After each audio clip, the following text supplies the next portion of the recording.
अस्सलाम वालेकुम नाज़रीन, आप देख रहे हैं स्टेट क्राफ्ट और मैं हूं सैयद मुज़म्मिल शाह। कौमी सलामती कमेटी का जो इजलास गुज़श्ता रोज़ हुआ उसका अलामिया अगर देखा जाए तो उसमें यही बात की जा रही है कि जो भी अफ़गानिस्तान से और उनकी सरज़मीन से होने वाली शिद्दत पसंदी दहशत गर्दी को सपोर्ट करता है उससे निपटना पड़ेगा, एक्शन लेना पड़ेगा और साथ साथ दहशत गर्दी के ख़िलाफ़ जो जंग है ये कंटिन्यू रहेगी। अफसोस का इजहार भी हुआ इसमें कि जो हिज़्ब इख्तिलाफ़ की जमात है तहरीक इंसाफ वो शामिल नहीं हुई। और इस पर अगर PTI का मौक़िफ़ देखा जाए, उन्होंने ये कहा कि परोल पर खान साहब को रिहा किया जाए और उनसे मुशावरत की जाए, अदरवाइज़ वो पार्टी नहीं बनेंगे सारे मुशावरती अमल को लेके। वज़ीर आज़म साहब ने यह बात की कि फ़ौज और अवाम के दरमियान खलीज पैदा करने की कोशिश कर रही है तहरीक इंसाफ। तो लगता यही है कि हुकूमत को अब PTI के बग़ैर इन इशूज़ पर आगे बढ़ना पड़ेगा। उसकी वजह यह है कि वो जो पॉलिटिकल डिसएग्रीमेंट है वो ख़त्म नहीं हो पा रहा। सिक्योरिटी सिचुएशन की बात की जाए, कोयटा में बहुत से तालीमी इदारे ऑनलाइन एजुकेशन पर शिफ्ट होना चाह रहे हैं। उसकी वजह यह है कि थ्रेट वहाँ पर आ गया।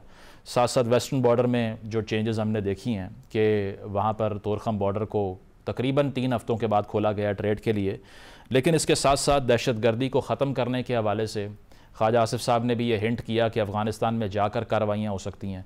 अब ऐसे में PTI का ये नैरेटिव कि अफ़गानिस्तान से बातचीत करनी पड़ेगी और उनको दुश्मन नहीं बनाना चाहिए, जो खान साहब की रीसेंट स्टेटमेंट है, अलीमा खान साहिबा ने बताया, ये कितनी करेक्ट हो सकती है और डिसएग्रीमेंट जो है इसको कैसे ब्रिज करेगी हुकूमत। और दूसरी तरफ बिलावल साहब ने जो बात की वो ये कि अपने दौर में भी खान साहब सिक्योरिटी कमेटी के इजलास में शिरकत नहीं करते थे और अब ये सिर्फ़ पार्लिमान पर जो मुनसिर लोग थे उनकी एक कमेटी थी, इसीलिए उनको नहीं बुलाया गया। इस पर क्या PTI के जो रिजर्वेशंस हैं वो ख़त्म होंगे? और साथ साथ ये कि जो पीस प्रोसेस को लेके या मिलिट्री ऑपरेशन को लेके हुकूमत और PTI के नैरेटिव में फ़र्क है, इसको कौन ब्रिज करेगा? और साथ साथ अपोजिशन की जो तहरीक है, मौलाना साहब की क़यादत उसको मिलती है या नहीं मिलती? इस इजलास में ना शिरकत करने पर मौलाना साहब ने भी अफसोस का इजहार किया तहरीक इंसाफ के लिए। उस पर PTI क्या सोचती है, इस पर गुफ्तगू का आगाज़ करते हैं। तहरीक इंसाफ के रहनुमा रऊफ़ हसन साहब ज्वाइन कर रहे हैं। रऊफ़ साहब, शुक्रिया आपके वक्त का। एक नेशनल सिक्योरिटी इशू है और उसके ऊपर दहशत गर्दी के हवाले से कंसेंसस के लिए हुकूमत बात कर रही थी। अब आपकी इंक्लूजन ना होने की वजह से, इजलास का बॉयकॉट करने की वजह से एक नैरेटिव दे दिया गया है और वो ये है कि अगर इतना अहमियत का हामिल एक फ़ैसला यहाँ पर बैठ कर होना था या ब्रीफिंग होनी थी, उसमें हिस्सा ना बनकर आपने ये साबित किया कि हमारी जो वेस्टेड इंटरेस्ट की पॉलिटिक्स है वो नेशनल इंटरेस्ट से भी ऊपर चली गई है। अब इस नैरेटिव को कैसे डील करेंगे? और इंक्लूड ना होना इस इजलास में इन रेट्रोस्पेक्ट एक अच्छा फैसला था, कोई डाउट नहीं है इसमें आपको? देखिए, मेरे सामने ये जो बयानिया आया हुआ है, जो आपने फरमाया है अभी, वो इस बयानिया में शामिल नहीं है। ये देख लीजिए, मुझे बता दीजिए कि इस बयानिया में कहाँ ये स्टेटमेंट शामिल है जो आपने अभी बताई है, तो फिर मैं जवाब देता हूँ आपको। नहीं, इसमें आपने ख्वाजा आसिफ साहब की स्टेटमेंट्स, ये स्टेटमेंट इस बयानिया में शामिल नहीं है। मैं बयानिया की बात कर रहा हूँ, जो फॉर्मल की बात रिलीज हुआ है, बयानिया रिलीज हुआ है मेरे भाई। तो मैं उसमें तो ऑब्वियसली नहीं होगी, because this is a political discussion. वहां तो सिक्योरिटी रिलेटेड इश्यूज डिस्कस हो रहे हैं। मैं ऐसी स्टेटमेंट्स के ऊपर इनकी कोई इसको इंपॉर्टेंस देता नहीं हो, कोई रेलेवेंस नहीं देता। अच्छा, क्योंकि ये स्टेटमेंट्स ऐसी हैं, ऐसे लोगों से आती हैं जिनकी अपनी कोई क्रेडिबिलिटी कोई नहीं है, अपनी कोई स्टेचर नहीं है, अपनी कोई लेजिटिमेसी नहीं है। अच्छा, तो इस वक्त जाया करने के लिए नहीं हम प्रोग्राम्स करते, हम कोई सब्सटेंटिव गुफ्तगू करने के लिए मेरे भाई वो करते हैं। जहां तक रहा हमारी शिरकत ना करने का, हमने शिरकत करने से इनकार नहीं किया था, उसको सिर्फ मशरूत किया था हमारी पार्लिमानी पार्टी ने और हमारी पॉलिटिकल कमेटी ने। अब मशरूत किया था खान साहब के साथ मीटिंग ऑर्गेनाइज करने में, क्योंकि हमने शिरकत करने से पहले उनकी इनपुट, उनकी एडवाइस लेनी थी। तो ये कहना कि हमने इनकार किया था, हाँ, हमने मशरूत किया था। और मेरा ख्याल है कि इन रेट्रोस्पेक्ट जब हम सोचते हैं तो हमारा शिरकत ना करने का फैसला बिल्कुल ठीक था, बिल्कुल ठीक था। अच्छा, नहीं, मैं तो इस बात पर भी हैरत है कि अगर आपको लगता है ये नॉन इशू है, सबसे ज़्यादा दहशत गर्दी में कैजुअल्टीज़ पिछले 1 साल पख्तूनख्वा के अंदर हुई हैं, अगर वहाँ की रिप्रेजेंटेटिव पार्टी इस इजलास में शामिल नहीं हो रही, how is this a non issue? देखिए, चीफ मिनिस्टर साहब जो हैं वो वहाँ मौजूद थे, KP के चीफ मिनिस्टर साहब मौजूद थे। वो एक कॉन्स्टिट्यूशनल ड्यूटी थी उनकी जो उन्होंने पूरी की। उन्होंने तकरीर भी की, उन्होंने पार्टिसिपेट किया इस सारी गुफ्तगू में, वो शरीक थे। बिलावल साहब का एक ट्वीट है, मैं पढ़ भी देता हूँ। Imran Khan never attended any parliamentary security meeting while being PM, not on terrorism, not on Kashmir or Indian aggression, and today he is not a member of parliament and this was a meeting of National Security Committee of Parliament, quote unquote कह रहे हैं pathetic PTI would insist he attends now. It is every Pakistani's patriotic duty to put country above politics at the times of war. How do you respond to this? Do you think it needs a response? It deserves a response? It doesn't. No, it doesn't. Okay. हमें पता है कि हम क्या कर रहे हैं भाई। जो हमारी रिस्पॉन्सिबिलिटीज हैं वो बाकी तमाम पॉलिटिकल पार्टी से ज्यादा हम आगे जाकर पूरे कर रहे हैं, और हमने कभी शाय अवे नहीं किया। इनकी डुप्लिसिटस पॉलिसीज, आज एक डाका डाल के यहाँ बैठे हुए हैं, ये हुक्मरान कैसे बने हुए हैं। एक इंपॉर्टेंट चीज जो मैं आपको पॉइंट आउट करना चाहता हूं कि चीफ साहब ने, chief of the army staff ने वेरी करेक्टली, और ये आज तमाम पेपर्स में रिपोर्ट हुई है, उन्होंने पॉइंट आउट किया है कि हम गवर्नेंस के खला को कब तक फौज और शोहदा के खून से भरते रहेंगे। अब ये गवर्नेंस का फ्लॉ जो है, ये किसकी रिस्पॉन्सिबिलिटी है बताइए? ये पीटीआई की रिस्पॉन्सिबिलिटी है या ये डाका डालने वाली पार्टियों की रिस्पॉन्सिबिलिटी है? या बिल्कुल सही स्टेटमेंट है चीफ साहब की, बिल्कुल गवर्नेंस का खला मौजूद है, और बिल्कुल हमारे बहादुर जवान जो है वो शहीद हो रहे हैं। कब तक ये खला खत्म होना है अगर आपने मुल्क को आगे लेके जाना है, और वो खला खत्म सिर्फ एक ही तरीके से हो जाता है, खान साहब को इसमें शिरकत की इजाजत दी जाए और नए इलेक्शंस करवाए जाएं, फ्री एंड फेयर इलेक्शंस, ताकि अवामी मैंडेट वाली हुकूमत इस मुल्क के ऊपर हुकूमत करे आए और ये मुल्क को आगे लेके चले। ये डाका जनी के नतीजे में पैदा की हुई हुकूमत जो है, ये मुल्क को आगे नहीं ले जा सकती। मैं अपलॉड करता हूं इस चीज को कि इस गवर्नेंस के खला को पॉइंट आउट किया गया है कल की मीटिंग में, और ये सबसे इंपॉर्टेंट चीज है जिसको मीडिया कवर नहीं कर रहा। सारी स्टेटमेंट में जो कुछ भी हुआ है उसमें ये चीज है जो सर फहरिस्त आनी चाहिए कि there is a governance flow in the country. जी जी, उन्होंने ये भी कहा कि ये सॉफ्ट स्टेट से हार्ड स्टेट बनना पड़ेगा। इसके अलावा ख्वाजा आसिफ साहब ने कल रात ये कहा कि अफगानिस्तान में हम कार्रवाइयाँ कर सकते हैं, but on the contrary Khan साहब का जो रिस्पांस अलीमा खान साहिबा ने कोट किया वो ये था कि अफगानिस्तान हमारा दुश्मन नहीं है और उनको दुश्मन बनाने की कोशिश ना की जाए, वो मुसलमान भाई हैं हमारे। तो फिर आर्ग्यूमेंट ये है कि फिर what's the solution that you propose for Balochistan, for ex FATA, for the western border? अगर मिलिट्री ऑपरेशन को आप अपोज करते हैं, what are the options that we have? सबसे इंपॉर्टेंट चीज जो मुजम्मिल साहब वो है internal unity, internal homogeneity, internal harmony, political stabilisation. ये वो फैक्टर्स हैं जिनको पूरा किए बगैर आप नहीं आगे बढ़ सकते। एक ऐसा मुल्क जो अपने साथ जंग में मसरूफ हो, जो अपने लोगों के खिलाफ जंग में मसरूफ हो, वो कैसे इस किस्म के चैलेंजेस का मुकाबला कर सकता है? आप एक इंतहाई पढ़े लिखे और ज़हीन इंसान है, आप मुझे जवाब दीजिए। इस वक्त क्या पाकिस्तान एक यूनिटी पोर्ट्रे कर रहा है, एक होमोजेनिटी पोर्ट्रे कर रहा है? नहीं कर रहा। क्या इस वक्त पाकिस्तान कर रहा है? पाकिस्तान के ऊपर जिस किस्म की हुकूमत आपने इंपोज की हुई है, आपकी जात ने नहीं, जो भी है जिस तरीके से भी हुई है, क्या वो यूनिटी क्रिएट कर सके? पाकिस्तान की सबसे ज्यादा पॉपुलर और सबसे बड़ी पॉलिटिकल पार्टी, पाकिस्तान के सबसे ज्यादा पॉपुलर लीडर को आपने तकरीबन 2 साल से जेल में डाला हुआ है बगैर किसी जुर्म के।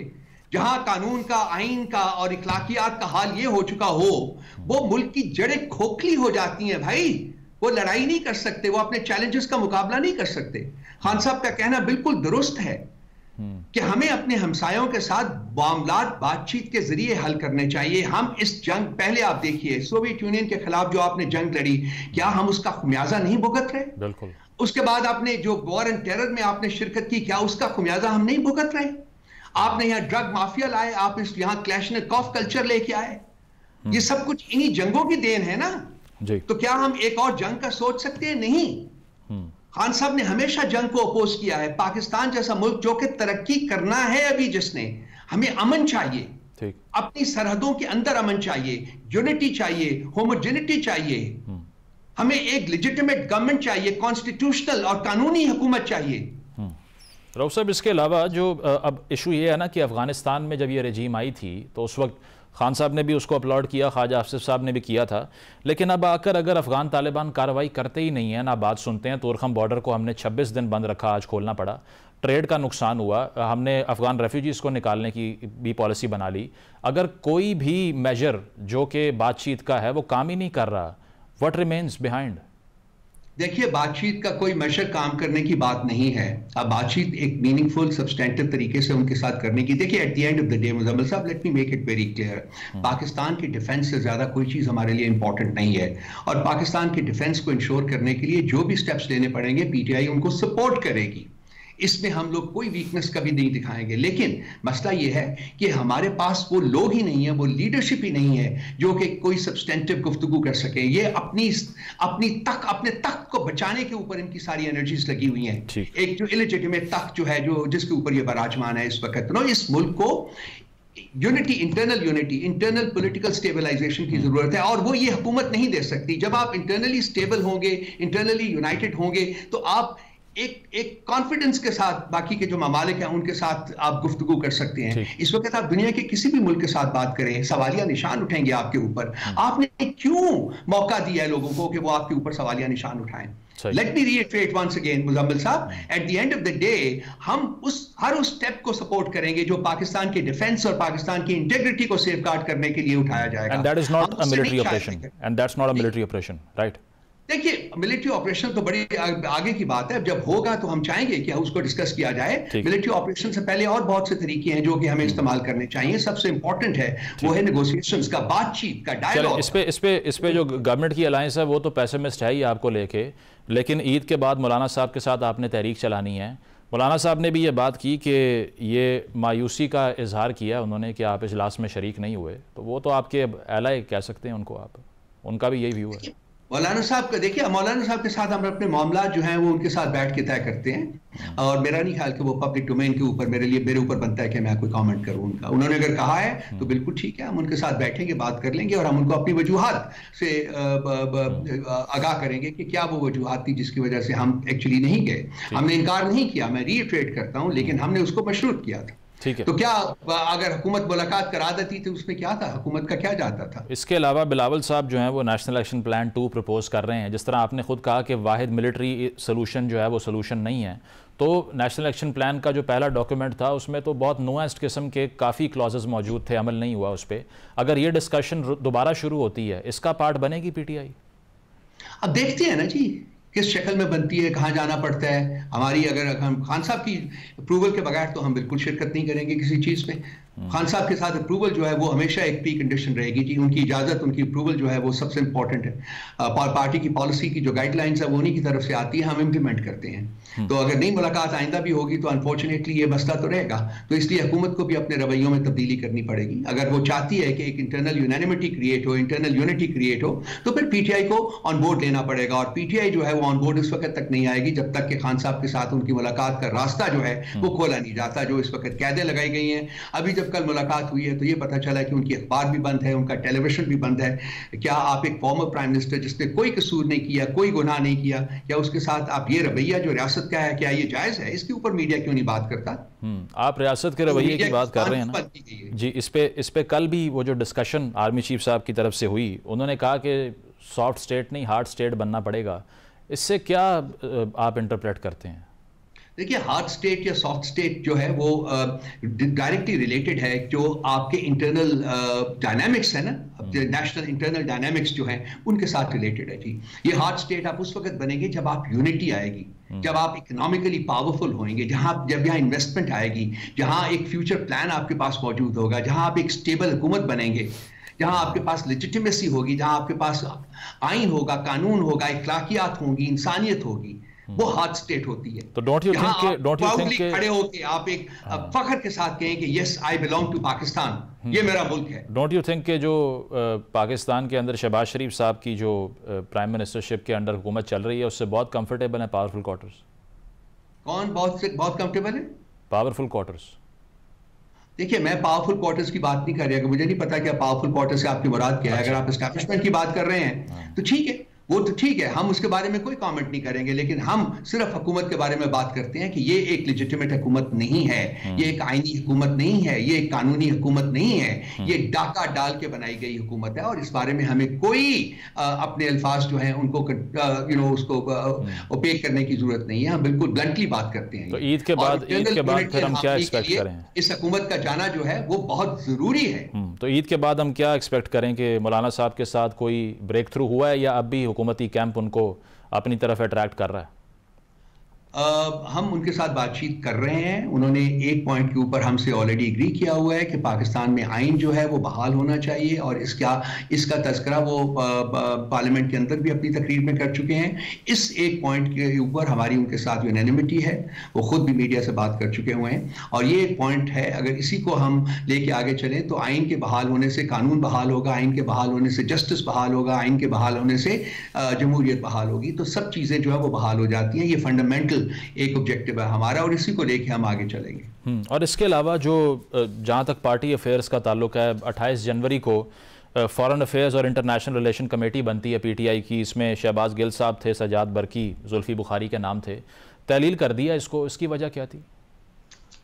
मेरे पास उसकी वजूहत नहीं है जी। मेरा ख्याल शायद उसके उनके उनके जो ऑब्जेक्टिव्स थे उसको पूरा नहीं कर रहे होंगे, जिसकी वजह से तहलील हुई क्योंकि हमारी तो मुलाकात नहीं हुई जी। मेरी कोई 31 हफ्तों से मुलाकात नहीं हुई, खान साहब के साथ मुलाकात नहीं होने दी गई।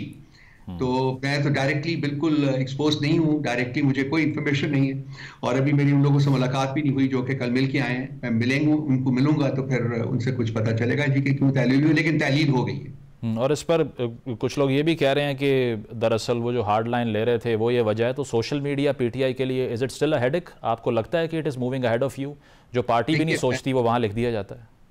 देखिए, मैं हेडेक तो नहीं कहूंगा किसी को भी, लेकिन पार्टी की पॉलिसीज तो यहाँ बनती है ना। वो तो पॉलिसीज वो हैं जो कि हम अनाउंस करते हैं, जो यहाँ पार्टी के लेटर हेड के ऊपर आप तक लोगों तक पहुंचती हैं, वो पार्टी की पॉलिसीज हैं। वो खान साहब की अप्रूवल से बनती हैं, तो हम उन्हीं पॉलिसीज को फॉलो करते हैं। और पार्टी सारी पावर, सारी तो नहीं कह सकते, चलें 90-80% पावर तो पार्टी ने जो नैरेटिव वाइज ड्रॉ की है वो सोशल मीडिया से की है ना। अगर वहाँ पर कोई ऐसी बातें होती हैं जिससे पार्टी एग्री भी नहीं करती, तो that supersedes the narrative of the party, don't you think so? Muzammil साहब, पार्टी ने अपनी स्टैंड ड्रॉ की है from its own legitimacy as the most popular political party of Pakistan. Party ने अपनी स्टैंड ड्रॉ की है from a leader Imran Khan, who is Pakistan most popular leader ever after Quaid Azam. ठीक है, ये हमारी लेजिटिमेसी है, ये हमारी स्ट्रेंथ है भाई, और कुछ नहीं है। ठीक है, बहुत बहुत शुक्रिया रऊफ हसन साहब हमारे साथ मौजूद हैं। ब्रेक शामिल करते हैं, बाद वापस आएंगे सेविदास।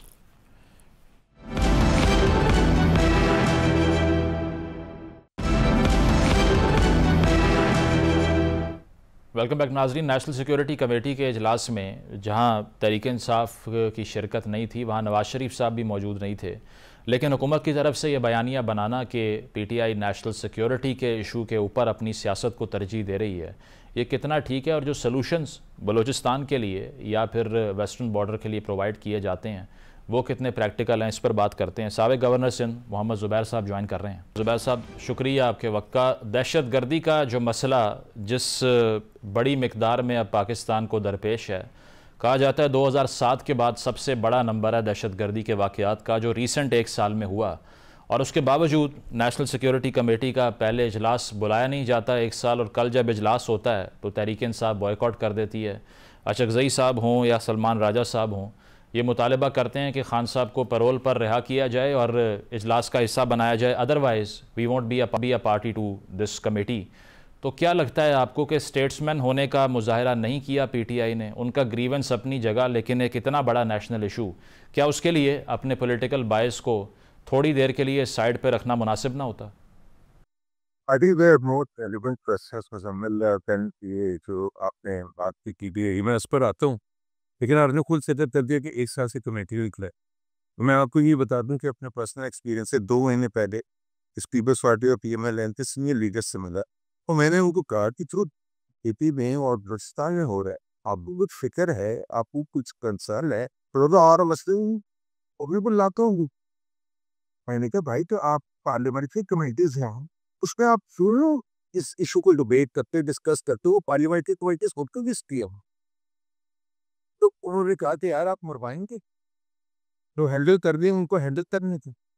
अब जब आप ये अगर हम जो बुलाई है, इसका मतलब ये जाफर एक्सप्रेस की इंसिडेंट के बाद में एक ऐसा महसूस हो रहा है कि इसको अब रोक ना कर दो। इट्स मीन्स कि अगर आप 6 महीने पहले, 8 महीने पहले से आप ये रेगुलरली डिबेट कर रहे थे, डिस्कस कर रहे थे, तो पहले तो उनको ज़रा क्वेश्चन रेज होते हैं ना, कि जो करते लड़ते हैं, जैसे कैसे वो टहल गए हैं, what were they doing about it? And this was not a parliamentary committee meeting. और सॉरी, पार्लियामेंट्री कमेटी हूँ तो है डिफरेंट ओपिनियंस होते हैं। जैसे प्राइवेटाइजेशन की कमेटी है, जैसे फॉरेन पॉलिसी की कमेटी है, वो एक नॉर्मल तरीके से बनती है, उसमें नौतिक राय आती है। That is the real sense of a parliamentary committee की, उसको डिबेट है।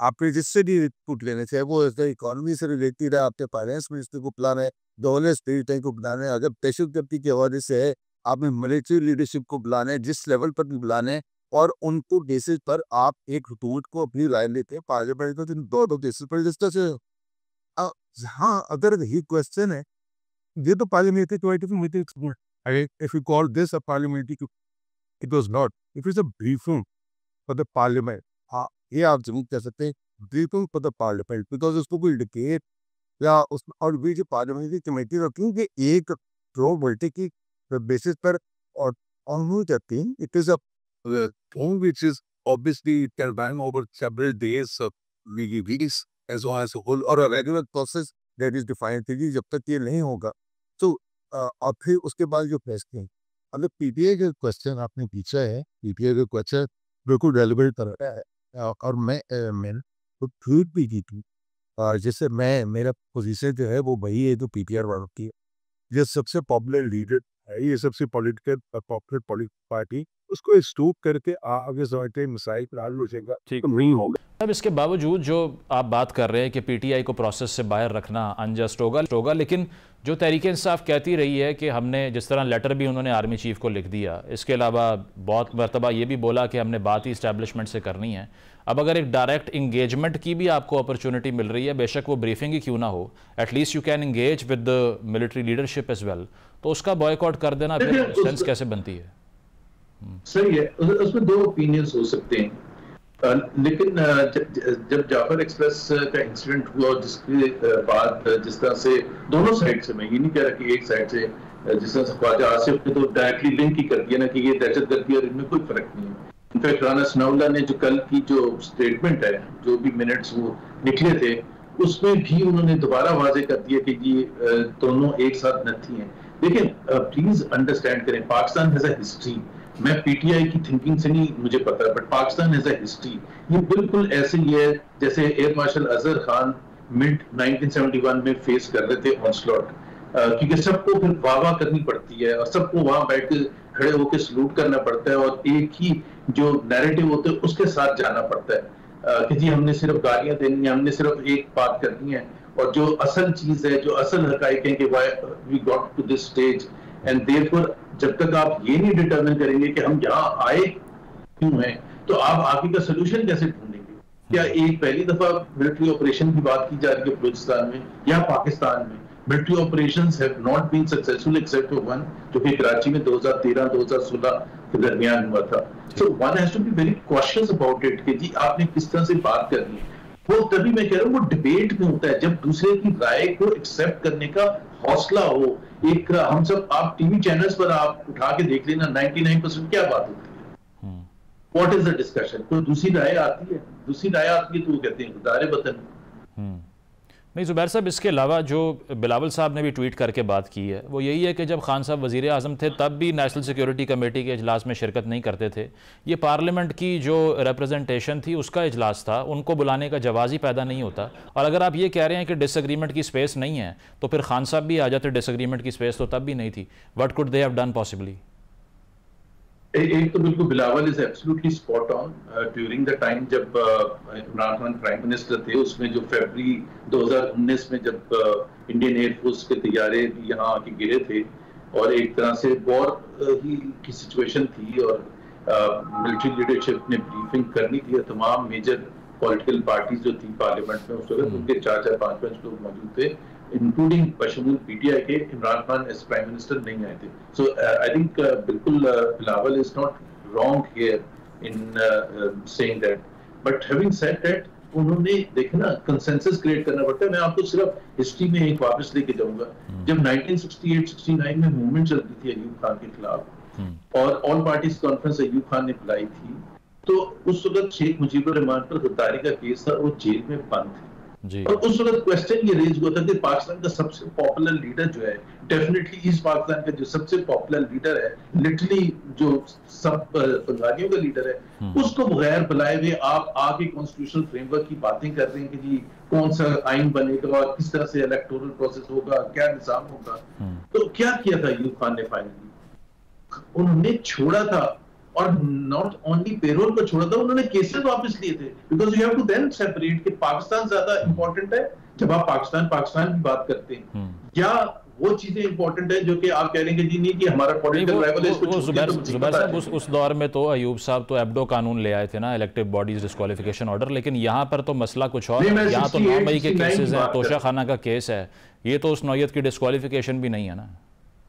नहीं प्लीज, लेकिन हाँ, हम एक तो वो अगरतला कॉन्स्पिरेसी केस में बनते, और मैं बात कर रहा हूँ 68-69 की, अच्छा ठीक, एंड ऑफ 68 या शुरू के 69 की जब मूवमेंट चलती थी, और फिर वो उन्होंने चलाना था, बुलाई थी ऑल पार्टीज कॉन्फ्रेंस, उसमें भुट्टो साहब वैसे नहीं गए थे उस वक्त। बिलावल को ये भी बताने की जरूरत है, सारे मौजूद थे, और जुल्फिकार अली भुट्टो मौजूद नहीं थे, क्योंकि जो पॉपुलर होता है ना, वो उसका एंगल एक और भी होता है, वो ये भी शो करना चाहता है। Bhutto gain because he was not present there, because he dumped के बाकी सारे जो हैं वो अयूब खान के नीचे लग गए, और वो जाके वहां वो उसकी बात मान रहे हैं, जो कि which was not the reality. So इसमें राय दो हो सकती है, और पॉलिटिकल पार्टी के लिए, और खासतौर पर वो पॉलिटिकल पार्टी जिसको आपने दोबारा से लगाया है, उसके फैसले भी उतने नॉर्मल नहीं होंगे जितने पीएमएल नून के आप एक्सपेक्ट कर रहे हैं, या पीएमएल क्यू के एक्सपेक्ट कर रहे हैं, या एमक्यूएम के एक्सपेक्ट कर रहे हैं। वो एक डिफरेंट होता है कि यार हम जाएंगे तो ये होगा। 1985 में इलेक्शन पार्टी अनाउंस किए थे तो पीपल्स पार्टी ने हिस्सा नहीं लिया था। प्रोग्राम में एक ब्रेक शामिल करते हैं, ब्रेक के बाद वापस आएंगे, स्टे विद अस।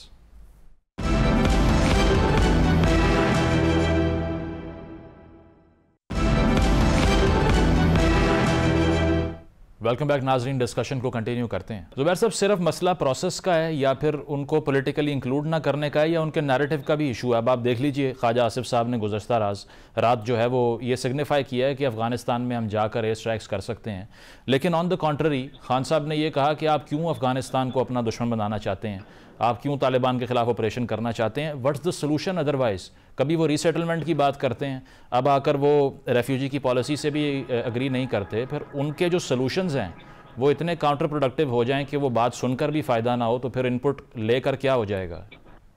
खैर, अफगानिस्तान में जाना तो कैटास्ट्रोफिक होगा, और अगर कोई समझ रहे कि इसका सोल्यूशन मिलिट्री सोल्यूशन है, तो आपको मेरे से ज्यादा अच्छा पता है कि 79 में सोवियत ऑक्यूपेशन के बाद 1 और 2 मेजर सुपर पावर्स था सोवियत यूनियन, 8-9 साल के बाद हार के वहां से, मिलिटरीली हार के वहां से निकला था। 9/11 के बाद सबसे बड़ी सुपर पावर अफगानिस्तान में आई थी अमेरिका, और 20 साल के बाद हार के निकली थी। वो सीन्स भी आपको याद होंगे काबुल एयरपोर्ट के। आपको वियतनाम की भी हिस्ट्री पता होगी कि वियतनाम में अमेरिका आया था सबसे बड़ा सुपर पावर, और वो हार के वहां से निकला था। वो भी सीन्स सिमिलर थे to what was happening in Kabul in 2021। So अगर मिलिट्री सोल्यूशन होना होता तो बलूचिस्तान में कितने मिलिट्री सोल्यूशन हो चुके हैं।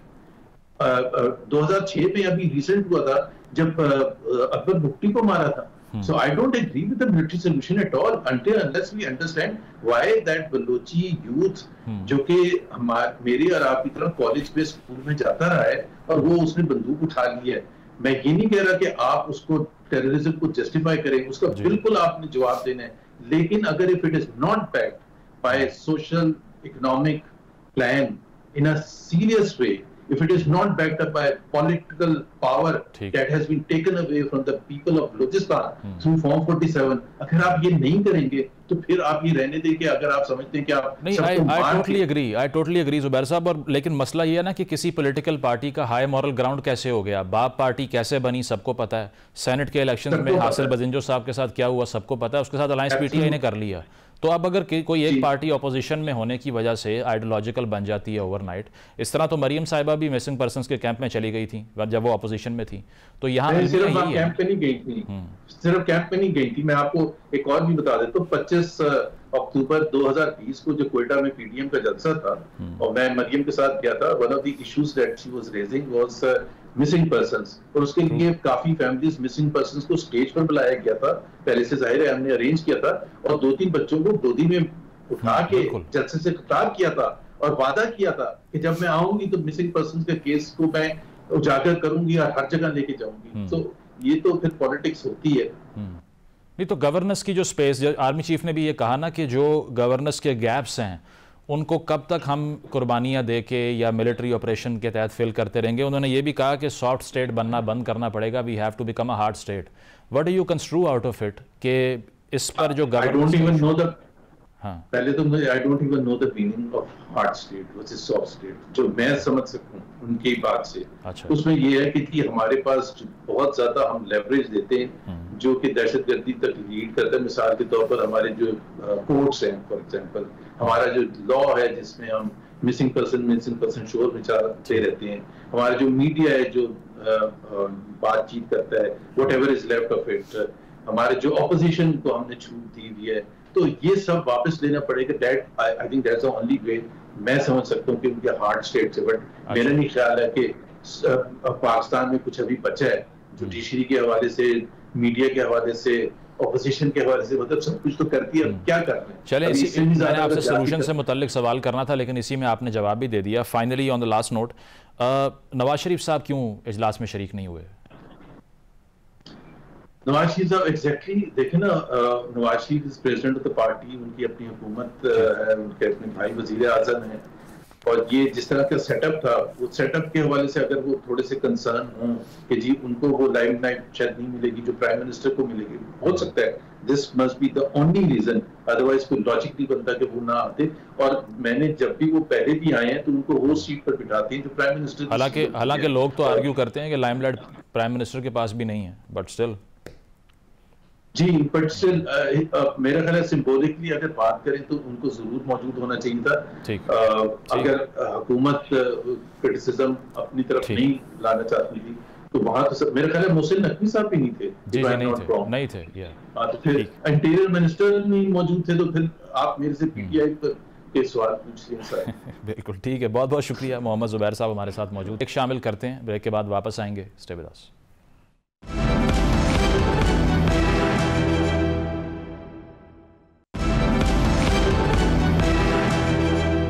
नाज़रीन, प्रोग्राम आपने मुलाहिज़ा किया, फीडबैक ज़रूर दीजिएगा। इजाज़त दीजिए, अल्लाह हाफ़िज़।